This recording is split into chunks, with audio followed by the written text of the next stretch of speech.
poursuit l'analyse ce matin sur Europe 1 avec vous, Jacques Serret. Le fait politique marquant de l'entre-deux tours, c'était ces alliances dites de la honte entre les socialistes ou les écologistes et la France insoumise.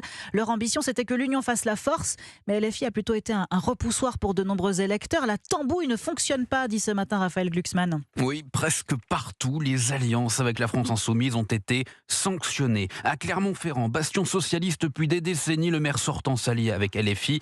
Il perd. À Brest, après 37 ans de gestion socialiste, même scénario. Alliance avec LFI, conséquence, défaite. À Toulouse, la gauche totalisait plus de 50% au soir du premier tour. Elle perd quand même au second. En revanche, là où les socialistes ont refusé toute alliance, ils gagnent nettement. Paris, Marseille, Rennes ou encore Montpellier.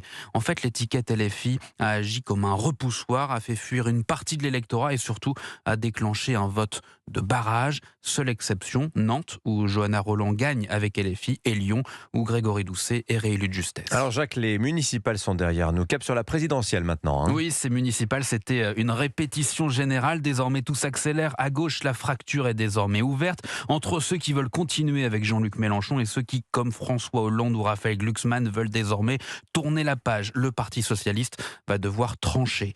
De son côté, Édouard Philippe sera renforcé avec sa victoire au Havre. Gabriel Attal tente de se placer en s'appuyant sur Bordeaux et Annecy. Bruno Retailleau va pouvoir capitaliser sur les nombreuses victoires dans les villes moyennes.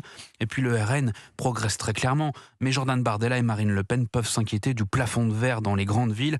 Au fond, la leçon est simple ce matin. Dans un paysage politique éclaté, personne ne peut gagner seul. Et à droite comme au centre, la question de l'union va devenir centrale. Merci Jacques Serret du service politique d'Europe 1.